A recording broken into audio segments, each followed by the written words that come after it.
Grab your cocktail and get ready for this episode of the Old Fashion Masonic Podcast.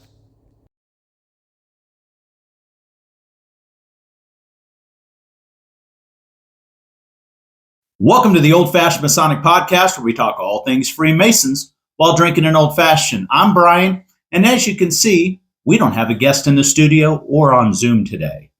But this is a special release where we're going to talk about Fort Bragg, an Army installation in Fayetteville, North Carolina. Why? Some will say, well, this isn't very Masonic. I think we could debate that heavily. So before we get into why we're talking about Fort Bragg, we're going to talk about or give you a lead-in from some news sources, why it started as Camp Bragg, went to Fort Bragg, then to Fort Liberty, and back to Fort Bragg. So check out a couple of news sources before we bring you back in, and we're going to tell you the history behind the Mason that Fort Bragg is named after now.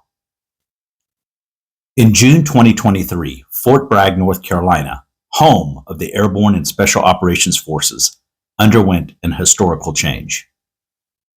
Established in 1918, Fort Bragg is one of 9 Army bases redesignated with a new name.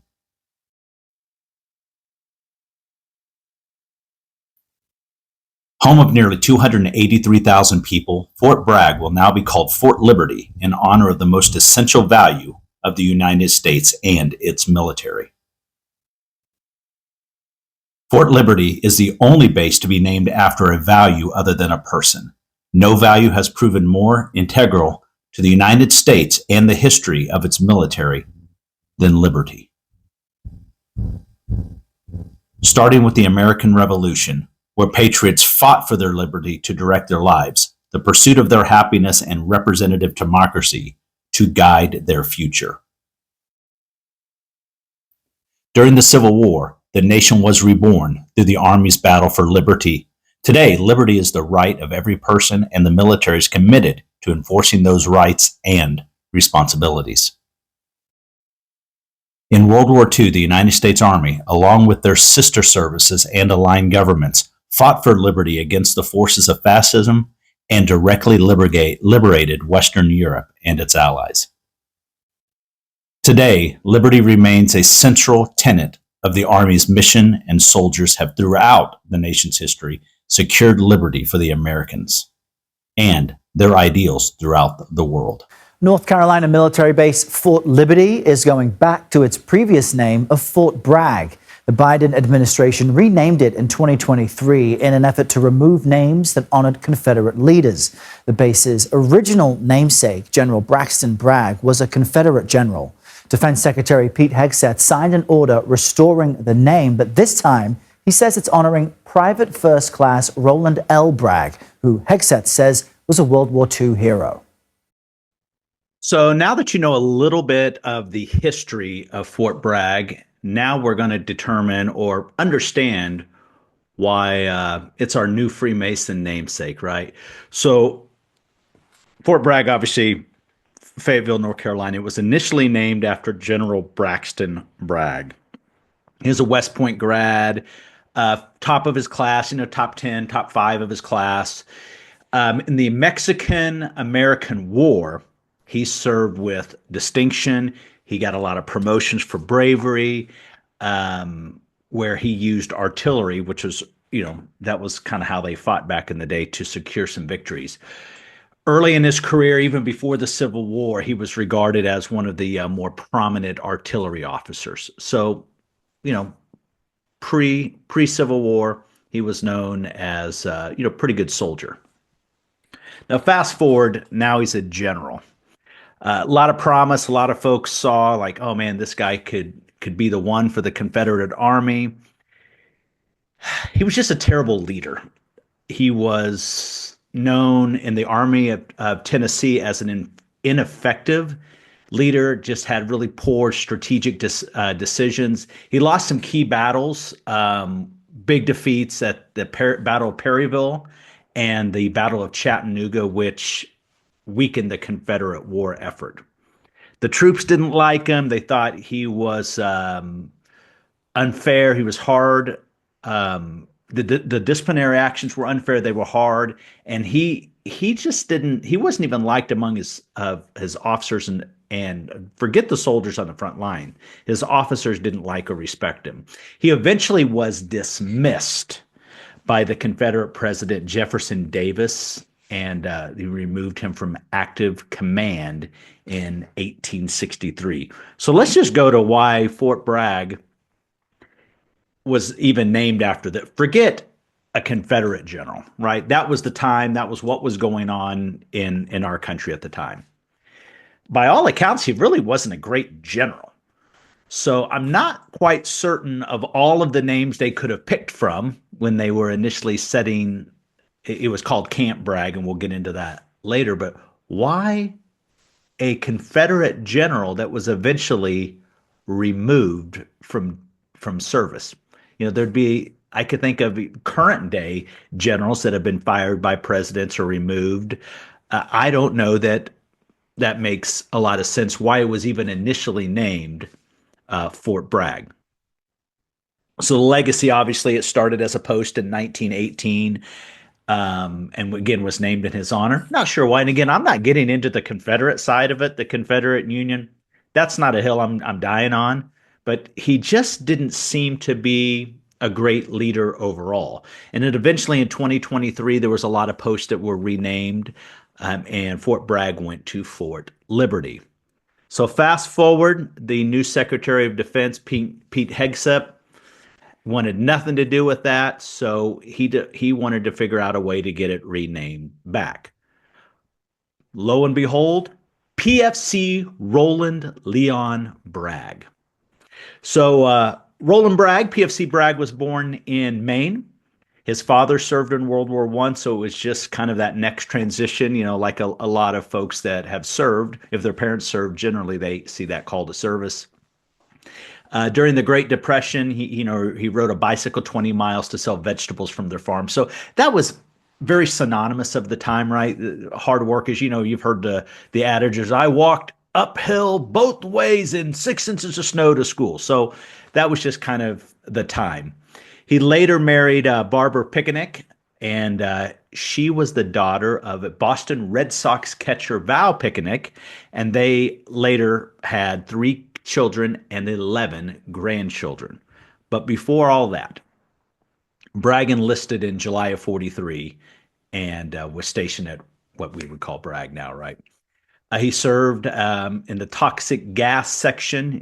He was a chemical guy, and he was in the military from July of 43 through November of 45. In August of 44, Bragg deployed to England.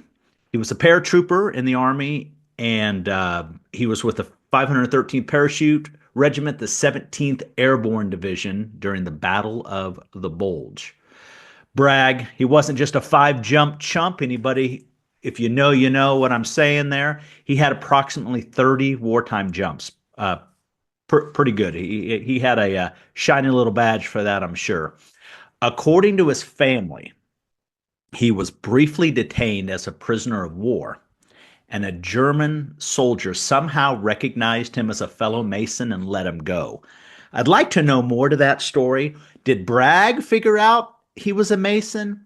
I don't know. I don't actually know if I buy the story at all, because during that time, the Nazis, they weren't having it with Masons. Masons were one of the groups that they wanted to slow down. Hope it's, PFC Bragg, Brother Bragg is gone now, but I'd love to hear a little bit more about that. Not discounting the story, it just seems to be, I've got some questions, right? Just think about the time. During the Battle of the Bulge, along with Lieutenant McLean, they drove a captured German ambulance 20 miles while under continuous enemy fire, transported 4 wounded soldiers to an Allied hospital in Belgium, saving at least one of those soldiers' life. So that got him some awards later, which very valiant effort with him and Lieutenant McLean. Bragg was wounded. He had some light burns, but he was able to return with a supply party later that night, right? So according to the Bragg family, Roland Bragg was later offered some military promotions for his effort, but he wouldn't accept it and later left the Army. So he wasn't about that life. And, I get it, right? Everyone's got a thing. So, like most soldiers, Bragg lived with what's now known as PTSD after he left service, right? He didn't know if he had saved one of his friends in wartime until 1993 when he received a letter from John Martz, a soldier that he had in fact saved that day, writing him and saying that basically he was forever grateful. The two men later reunited at Martz's home in California. I can't imagine the emotion, the tears, everything, because if part of Bragg's PTSD was that survivor syndrome, that had to hopefully relieve some of that a little bit. Bragg later passed in 1999. So a lot of controversies over this particular base. Bragg is at one time, maybe still is, was the largest base in the world.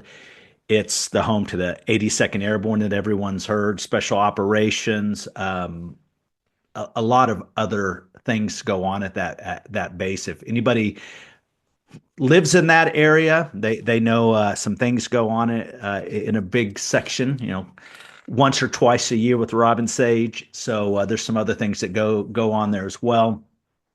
So again, it was Fort Bragg, named after the Confederate General Braxton Bragg, later renamed to Fort Liberty. And there's some controversy. They wanted it to go back to Bragg. And there are some that feel that, yes, you got it named back to Bragg, no known relation to the Confederate General, back to Roland Bragg, that was just kind of a political ploy. I don't know about that. That base, it should forever be known as Bragg, and I'm glad that they figured out a way to make that happen without, falling into whatever we think in society today. So let's talk about Roland Bragg and his masonry. So there's not a lot of documentation, but you will see his official card here, his official record.